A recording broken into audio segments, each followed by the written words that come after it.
मलाई कुने राजनीतिक भ्रमण भंडा अलग औटा छुट्टे आध्यात्मिक अनुभूति ऊंच भारत और भारत के लोगों ने हजारों सालों से नेपाल को इसी दृष्टि और आस्था के साथ देखा है। मुझे विश्वास है अभी कुछ समय पहले जब शेर बहादुर देवबा जी, श्रीमती आरजू देवबा जी भारत गए थे और जैसा अभी देवबा जी ने वर्णन किया बनारस का, काशी विश्वनाथ धाम की यात्रा की थी, तो उन्हें भी ऐसी ही अनुभूति भारत के लिए भी होना बहुत स्वाभाविक है। साथियों, ये साझी विरासत, ये साझी संस्कृति, ये साझी आस्था और ये साझा प्रेम, यही हमारी सबसे बड़ी पूंजी है। और ये पूंजी जितनी समृद्ध होगी, हम उतने ही प्रभावी ढंग से साथ मिलकर दुनिया तक भगवान बुद्ध का संदेश पहुंचा सकते हैं, दुनिया को दिशा दे सकते हैं। आज जिस तरह की वैश्विक परिस्थितियां बन रही है, उसमें भारत और नेपाल की निरंतर मजबूती होती मित्रता, हमारी घनिष्ठता संपूर्ण मानवता के हित का काम करेगी। और इसमें भगवान बुद्ध के प्रति हम दोनों ही देशों की आस्था, उनके प्रति असीम श्रद्धा हमें एक सूत्र में जोड़ती है, एक परिवार का सदस्य बनाती है। भाई और बहनों, बुद्ध मानवता के सामूहिक बोध का अवतरण है। बुद्ध बोध भी है और बुद्ध शोध भी है, बुद्ध विचार भी है और बुद्ध संस्कार भी है। बुद्ध इसलिए विशेष हैं कि उन्होंने केवल उपदेश नहीं दिए, बल्कि उन्होंने मानवता को ज्ञान की अनुभूति करवाई। उन्होंने महान वैभवशाली राज्य और चरम सुख सुविधाओं को त्यागने का साहस किया। निश्चित रूप से उनका जन्म किसी साधारण बालक के रूप में नहीं हुआ था, लेकिन उन्होंने हमें यह एहसास करवाया कि प्राप्ति से भी ज्यादा महत्व त्याग का होता है। त्याग से ही प्राप्ति पूर्ण होती है। इसलिए वो जंगलों में विचरे, उन्होंने तप किया, शोध किया।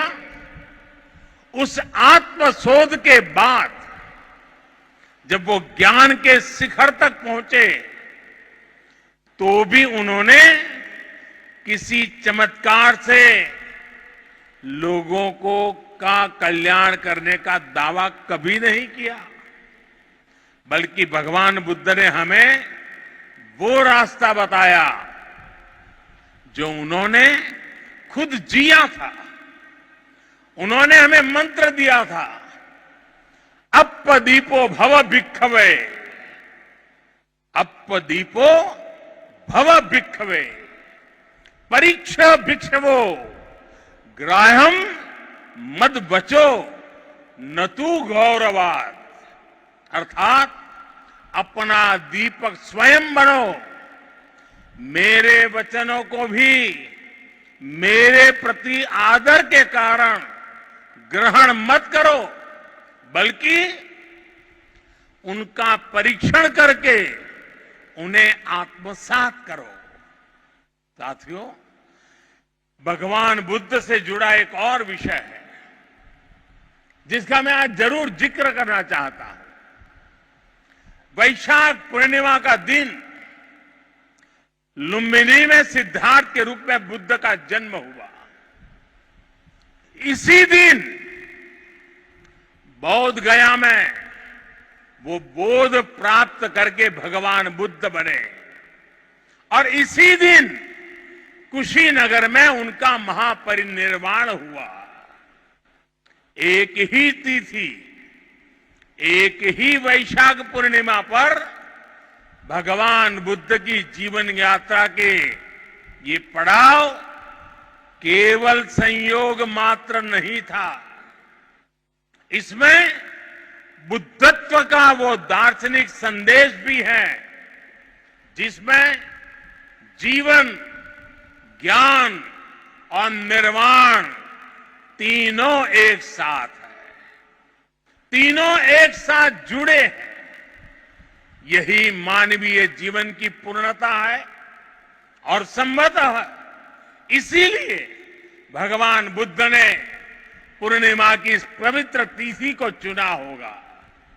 जब हम मानवीय जीवन को इस पूर्णता में देखने लगते हैं तो विभाजन और भेदभाव के लिए कोई जगह नहीं बचती।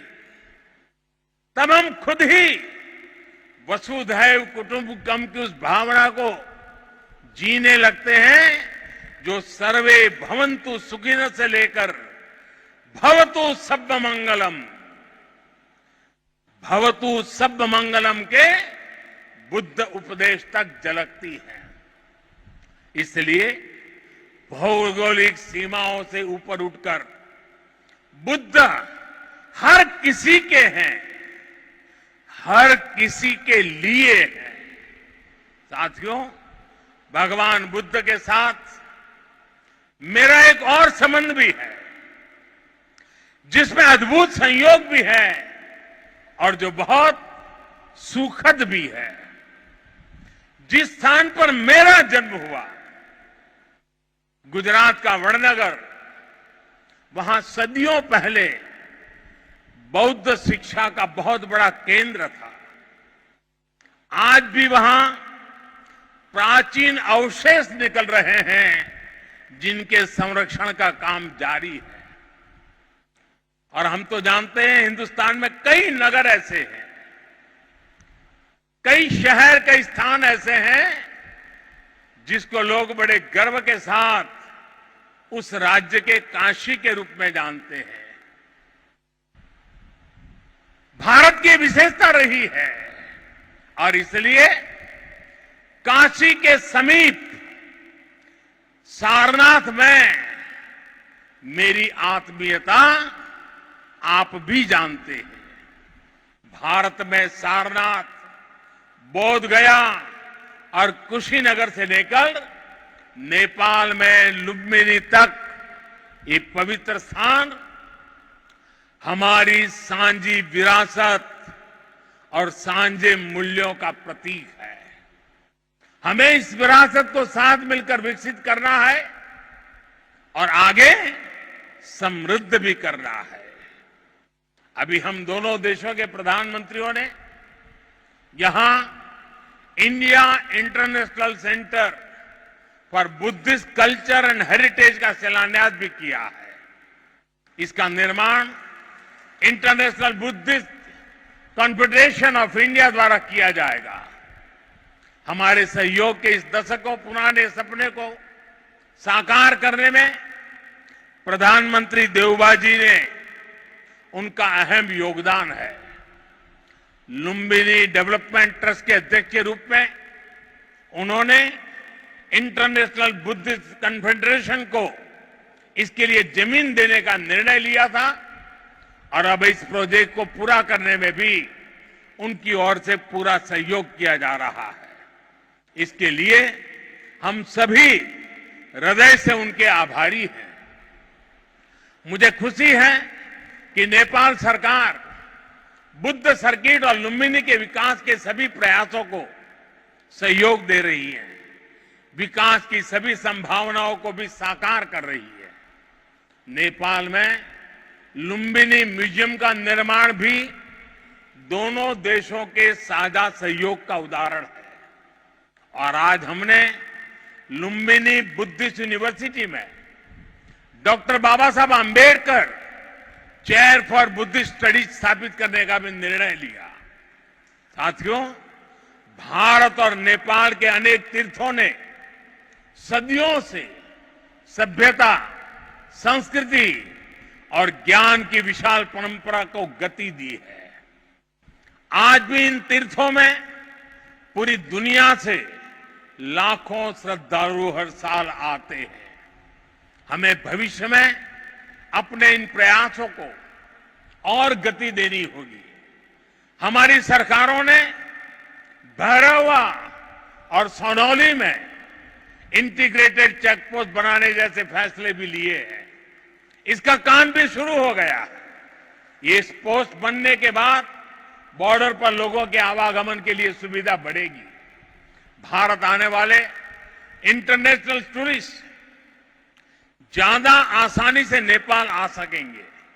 साथ ही इससे व्यापार और जरूरी चीजों के ट्रांसपोर्टेशन को भी गति मिलेगी।